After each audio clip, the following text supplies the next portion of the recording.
En los pacientes pediátricos, ¿verdad? Los niños tienen mayor área de superficie corporal comparada con su masa corporal. Esto con respecto a un adulto, por lo que van a requerir cantidades mayores de líquido de reanimación. Recordemos también que el paciente pediátrico va a tener menos volumen intravascular, ¿verdad? Comparada con la superficie por área quemada. También es importante que tengamos en cuenta que son más susceptibles a la sobrecarga y a la hemodilución.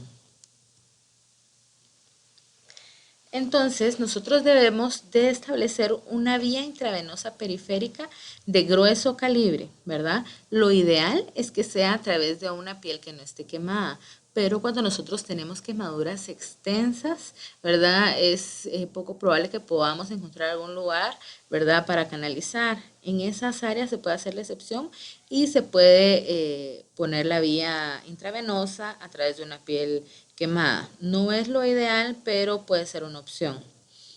Puede ponerse una o dos venas periféricas, ¿verdad? Sobre todo si son grandes quemados. Y posteriormente cuando ingresen a la unidad de cuidados intensivos o intermedios, ¿verdad? O a la unidad de quemaduras, ya se puede poner una vía central. También tenemos como una opción la vía intraósea en pacientes que son menores de 8 años.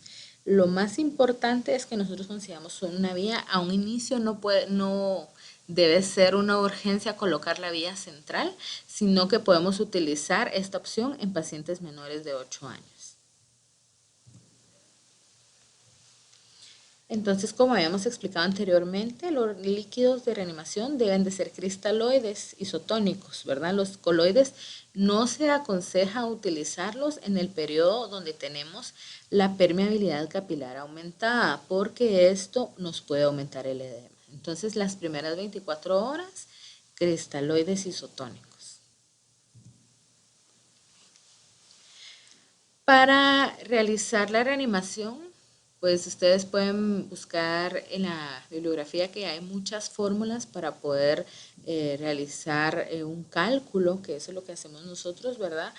Para poder tener esa cantidad de cuánto líquido debo pasar. Pues tenemos la famosa fórmula de Parkland, ¿verdad? Que es una de las más fáciles de utilizar, ¿verdad? Como les está diciendo, hay muchas fórmulas, ¿verdad? Podemos utilizar esta. La fórmula de Parkland nos indica que debemos de pasar de 2 a 4 ml por el kilo de peso, pues por eso es importante pesar al paciente, por el porcentaje de superficie corporal quemada total. Esto es algo que nos va a indicar con cuánto debemos de iniciar nosotros, ¿verdad? Es un cálculo inicial. Sin embargo, debemos ajustar el ritmo del aporte de líquido de acuerdo a la respuesta del paciente en las siguientes horas, ¿verdad? Esto no es como una receta que lo debemos de cumplir así el 100%, sino que debemos de individualizar, ¿verdad? El tratamiento para cada uno de los pacientes y estar observando continuamente la evolución.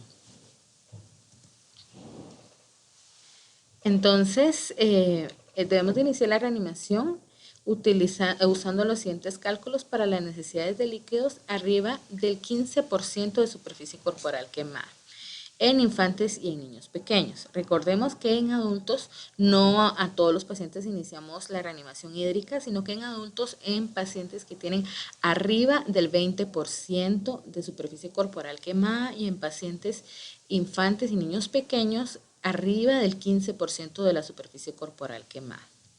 La fórmula es bastante similar, de 3 a 4 ml por kilo de peso por el porcentaje de superficie corporal quemada total. La diferencia con los pacientes pequeños, ¿verdad? Es que extra vamos a agregar pérdidas básicas que son las soluciones de mantenimiento. Otra opción en pacientes pediátricos es utilizar la fórmula de Carvajal o de Galveston, que esta se calcula en base a la superficie corporal, ¿verdad? Aquí utilizamos nosotros metros cuadrados. Y la fórmula nos dice que tenemos que administrar 5000 cc por metro cuadrado de la superficie corporal quemada más 2000 cc por metro cuadrado de la superficie corporal total. Si ustedes se fijan acá, ¿verdad? Ya no se ponen extra líquidos de mantenimiento porque ya va incluido dentro de la fórmula.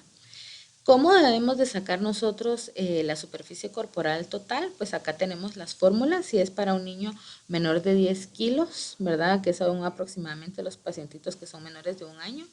Tenemos que calcular el peso por 4 y a eso le aumentamos 9. Esa cantidad lo dividimos dentro de 100 y entonces ya tenemos la superficie corporal total. Para pacientes mayores de 10 kilos, siempre peso por 4 y en vez de sumarle 9, le sumamos 7 y lo dividimos dentro de la suma del peso más 90. Y eso con eso ya vamos a tener entonces la superficie corporal total. Teniendo ya la superficie corporal total, ya podemos calcular la superficie corporal quemada. Entonces sería la multiplicación de nuestra superficie corporal total por el porcentaje corporal quemado, ¿verdad? Y eso lo vamos a dividir dentro de 100. Esos resultados ya los vamos a multiplicar, ¿verdad? Lo vamos a multiplicar por nuestra fórmula, ¿verdad? Donde serían 5000 cc por la superficie corporal quemada y entonces ya multiplicamos los 2000 por la superficie corporal total. Eso va a ser un indicador que nosotros vamos a tener que pasar ese total dentro de 24 horas, pero ya sabemos que la mitad se pasa en las primeras 8 horas y la otra mitad en las siguientes 16 horas. Que es acá lo que recordamos, recordar que la mitad del volumen total que nos sale de la fórmula se debe pasar en las primeras 8 horas después de la quemadura. Y la segunda mitad, ¿verdad? Ya se pasa en las siguientes 16 horas después de la quemadura. Acá hay un detalle importante porque muchas veces pues ya los pacientes 15, 20 minutos después de haberse quemado a la emergencia. Sin embargo, otros pueden pasar 1 o 2 horas después de que ha sucedido la quemadura. Entonces, esa primera mitad debe de calcularse desde el momento de la quemadura, no desde el momento en que llega a nuestra emergencia, ¿verdad? Porque si llega 1, 2, 3 horas después, vamos atrasados en la reanimación del paciente. Entonces, acá vemos un ejemplo, un paciente de 40 años con quemaduras del 20% y pesa 70 kilogramos. Bueno, entonces la fórmula dice que son 4 cc por el peso, que son 70, por la superficie corporal, que es de un 20%. Lo que nos da un total de 5600 cc que vamos a pasar nosotros en 24 horas. La mitad la pasamos en las primeras 8 horas, que nos daría un total de 350 cc por hora. Y la siguiente mitad, ¿verdad? Que serían los mismos 2800, los pasaríamos en 16 horas. ¿Cómo lo pasaríamos? 1400 cc para 8 horas a 175 cc hora en bomba de infusión continua. Es muy importante que recordemos, ¿verdad?, que esto solo nos da un indicio de cómo debería ser la hidratación, pero nosotros deberíamos estar monitorizando la diuresis del paciente. Nuestra meta en la diuresis es de 1 cc por kilo hora. Si disminuye la excreta urinaria o si aumenta la excreta urinaria, nosotros debemos de hacer un ajuste en los líquidos. Una pronta y adecuada reanimación inicial nos va a permitir entonces el restablecimiento del volumen plasmático en las segundas 24 horas después de la quemadura. Si el traslado del paciente se retrasa más de 24 horas, que nosotros tengamos que tener a este paciente por más tiempo en nuestra unidad, podemos consultar con un centro de quemados para hacer los cálculos adecuados para la reposición de líquidos en el segundo día post-quemadura.